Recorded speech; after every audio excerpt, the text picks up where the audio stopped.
آج کل پتہ ہے کیا کیس آ رہے ہیں؟ آج کل جو کیس آ رہے ہیں وہ یہ آ رہے ہیں کہ ابا کی عمر 60 سے اوپر ہوئی, بچوں کو ڈر ہوتا ہے ابا کسی بھی وقت دنیا سے ٹہل سکتے ہیں,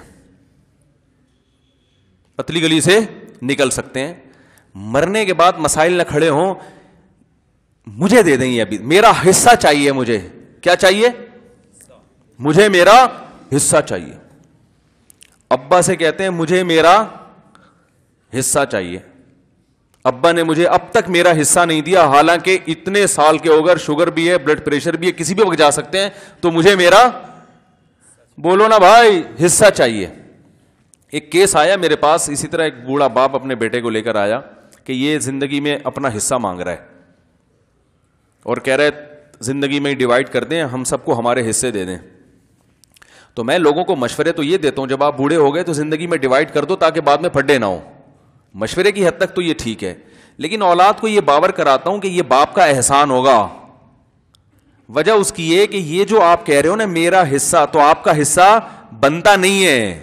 شریعت میں جو کماتا ہے نا وہ سارا اسی کا مالک ہوتا ہے, اس میں آپ کا حصہ, وہ تو مرنے کے بعد, چونکہ میت اب ملکیت کی اہل ہی نہیں ہے, اس لیے مرنے کے بعد آرڈر ہے کہ اس میں اللہ کہتے ہیں ابھی اولاد میں دے دو. زندگی میں تو 99 سال کا بھی ابا ہو گیا تو وہ ساری جائیداد اسی کی ہے, ایک دھیلا بھی آپ کو نہ دے, اس کو یہ حق حاصل ہے.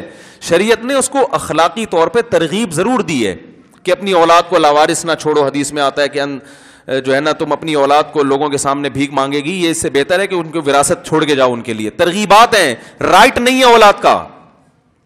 دیکھو ترغیب ہمیں یہ ہے, نبی صلی اللہ علیہ وسلم نے فرمایا جو شخص پیٹ بھر کے کھائے پڑوسی بھوکا سوئے وہ مومن نہیں ہے. تو ہمیں ترغیب ہے کہ اپنا بھی پیٹ بھرو اور پڑوسی کا بھی. لیکن کیا پڑوسی کو یہ حق دیا کہ پڑوسی کے مال میں تمہارا حق ہے, لہذا اگر تم آج بھوکے ہو تو جا کے وہاں سے 2 روٹی چرا کے لے آؤ, یا وہاں جا کے برتن لے کے جاؤ, بولو میرا حصہ نکال بے.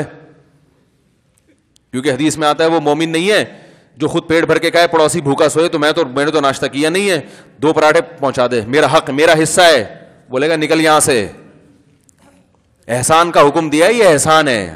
ہم کما رہے ہیں تو ایک شریعت نے اخلاق سکھائے کہ بھئی اڑوس پڑوس کا بھی خیال کرو. اڑوس پڑوس کو یہ حق نہیں دیا کہ وہ اپنا حصہ مانگنے چلی جائے. ارے پڑوسیوں کو حق دیا ہے کہ بھائی آنٹی ہمارے یہاں دودھ ختم ہو گیا ہے, آپ کے یہاں 2 کلو آتا ہے تو آدھا کلو ہمیں دو. بولو نا بھائی کیا ہو گیا یار, آدھی حدیثیں سنتے ہیں آدھی نہیں سنتے. یہ والی سنی ہوئی ہے کہ شریعت میں حکم ہے والدین اولاد کو لاوارث نہ چھوڑیں اور بھکاری نہ بنائیں. یہ نہیں سنتے کہ اولاد کا مال باپ کا ہے, باپ کا مال اولاد کا نہیں ہے. باپ کا مال اولاد کا جب بنتا ہے جب باپ مر جائے, کیونکہ اب وہ باپ کا رہتا نہیں ہے. جب باپ ہی نہیں ہے تو مال کا کیا کرنا ہے اس نے. تو وہ بوڑھے باپ آئے میرے سامنے اپنے بیٹے کو لے کر, یہ مجھ سے حصہ مانگ رہے ہیں, مجھ سے حصہ مانگ رہے ہیں, مجھ سے حصہ مانگ رہے ہیں, تو میں کیا کروں. میں نے ان کے بچے سے کہا, میں نے کہا دیکھو پہلی بات تو یہ کہ یہ جو آپ کہہ رہے ہو مجھے میرا حصہ چاہیے, یہ آپ بہت بڑی غلط فہمی میں آ گئے ہو, بہت بڑی. آپ کا حصہ ہے ہی نہیں. آپ ابا سے یہ بولو ابا مجھ پر احسان کر کے مجھے ہدیہ دے دو, صحیح ہے نا. کیا خیال ہے بھائی, اس کو گفٹ کہتے ہیں, تبھی اس پہ وراثت کے حکام بھی جاری نہیں ہوتے. خوب سمجھ لیں, زندگی میں جب باپ اپنی وراثت تقسیم کرتا ہے تو لیبل اس پہ وراثت کا ہوتا ہے, مگر شریعت اس کو وراثت نہیں مانتی, شریعت اس کو گفٹ اور ہبہ مانتی ہے. تبھی شریعت میں حکم ہے کہ زندگی میں جب تقسیم کریں گے تو برابر کرنا پڑے گا. بیٹی کو آدھا بیٹے کو دگنا نہیں دیں گے, کیونکہ ہبہ میں رسول اللہ صلی اللہ علیہ وسلم سے صحیح حدیث منقول ہے کہ آپ نے اولاد میں برابری کا حکم دیا ہے. ایک صحابی آئے رسول اللہ صلی اللہ علیہ وسلم سے عرض کیا, یا رسول اللہ میرے 2 بیٹے, میں ایک کو اپنا ایک غلام ہدیہ کرنا چاہتا ہوں. آپ نے فرمایا دوسرے کو بھی دے رہے ہو؟ انہوں نے فرمایا نہیں. فرمایا میں ظلم پہ گواہ نہیں بن سکتا. یہ تو ظلم کر رہے ہو, ایک بچے کو دے رہے ہو, اتنا نواز رہے ہو, غلام کی تو بڑی قیمت ہوا کرتی تھی. فرمایا میں نہیں, ظلم پہ میں گواہ نہیں بنوں گا. تو آپ مجھے بتائیں, جب آپ گھر میں روٹیاں کھلاتے ہیں تو بیٹے کو 2 روٹی اور بیٹی کو آدھی ایک کھلاتے ہیں؟ بولو نا یار کیا ہو گیا. دیکھو آپ جب مر گئے نا اور آپ کی وراثت میں 3 روٹیاں تھیں, خوب اچھی طرح بات سمجھیں, کچھ بھی نہیں ہے, 3 روٹیاں نکلی ہیں آپ کی وراثت میں, اور آپ کی اولاد, آپ کے وارثوں میں صرف ایک بیٹا اور ایک بیٹی ہے. کسی بھی مفتی کے پاس جائیں گے وہ کہے گا یہ 2 روٹی بیٹے کو دے دو, 1 روٹی بیٹی کو دے دو. سمجھ میں آ رہی ہے؟ 2 روٹی کس کو دے دو؟ بیٹے کو, اور 1 روٹی بیٹی کو. چاہے بیٹے کو بھوک زیادہ لگی ہو کم لگی ہو, اس سے اس کا کوئی تعلق نہیں ہے. ضرورت کس کو زیادہ ہے کس کو کم ہے, اب یہ بحث ختم. وراثت جو ملتی ہے اس میں یہ نہیں دیکھا جاتا کہ کون مالدار ہے کون غریب ہے, ایک سب کو ایک جیسا حصہ ملتا ہے, بیٹی کو آدھا بیٹے کو دگنا. تو کسی نے وراثت میں واقعتاً 3 روٹیاں چھوڑی ہیں اور وہ مر گیا, اور وارثوں میں ایک بیٹا اور ایک بیٹی, بیوی نہیں ہے اس کی, تو ساری وراثت کہاں جائے گی؟ اولاد میں جائے گی نا, بیٹے اور بیٹی میں. اور اسلام نے حکم دیا, قرآن نے حکم دیا, مما قل منہ او کسر, میت زیادہ مال چھوڑ کے جائے یا کم مال, وراثت بہرحال تقسیم ہوگی. کہتے ہیں چھوٹی موٹی چیزیں صدقہ کر دو, بڑے بڑے پلاٹ, ایسا نہیں ہے, سب چیزیں وراثت میں آئیں گی. تو اس لیے میں روٹی کی مثال دے رہا ہوں تاکہ اور اچھی طرح بات سمجھ میں آ جائے کہ روٹی اگر ہے نا تو وہ 2 روٹیاں آپ دیں گے بیٹے کو, 1 روٹی کس کو دیں گے؟ بیٹی کو. وہ کھائیں یا صدقہ کر دیں, جو مرضی کریں.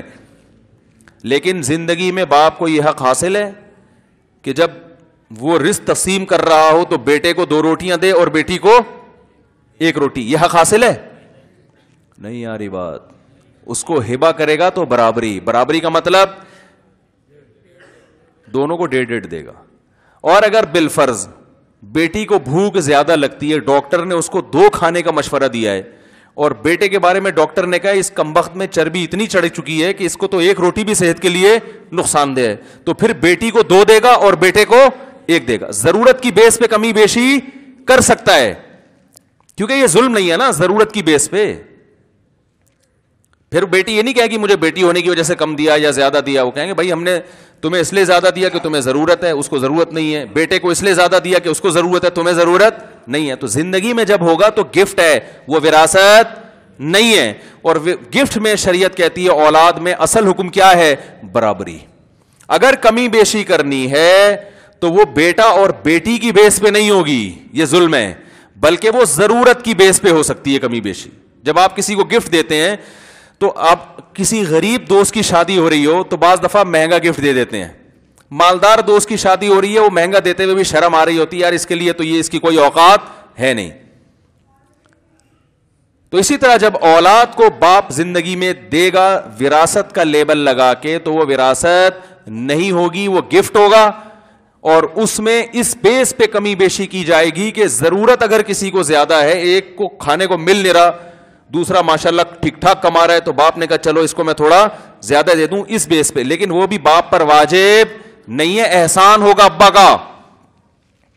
تو جو بوڑھے باپ اور بیٹے آئے نا, تو وہ بیٹا کہنے لگا میرا حصہ. تو میں نے کہا پہلے تو آپ اپنا یہ کانسیپٹ کلیئر کریں. آپ کے دماغ میں جو ایک بات بیٹھ گئی ہے نا, میرا حصہ آپ کا حصہ نہیں ہے. ایسی کوئی حدیث میرے علم میں نہیں ہے جس میں باپ کے مال کو بیٹے کا مال کہا ہو.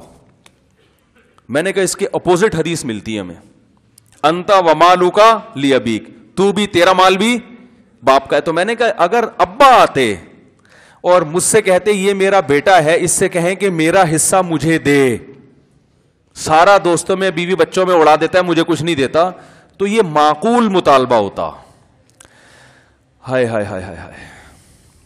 پولیس بھی نہیں بلا سکتے نا, میں نے بتایا تھا پولیس کو بلاؤں گا سمجھانے کے لیے, تو پولیس کو کون سمجھائے گا. کئی سال تک میں پولیس کی دھمکی دیتا رہا ہوں, لیکن مجھے یہ نہیں, میرا دماغ اس طرف گیا ہی نہیں کہ میں پولیس کو بلا کے آپ کو سمجھاؤں گا. تو کتنی کامن سینس کی بات ہے, جیسے میرا دماغ نہیں ہے, پولیس کو کون سمجھائے گا. بڑی یعنی حیرت ہے مجھے, اپنے اوپر حیرانگی ہو رہی ہے یار, اتنی بڑی بھول مجھ سے ہوئی ہے. میں بات بات میں آپ کو دھمکی دیتا تھا نا, نہیں سمجھ میں آ رہی تو پولیس کو بلواؤں گا, تو زیادہ واسطہ نہیں پڑا نا پولیس سے. اب جب واقعات سامنے آتے ہیں تو اندازہ ہوا کہ بھائی پولیس کو سمجھانا تو آپ کو سمجھانے سے زیادہ مشکل ہے.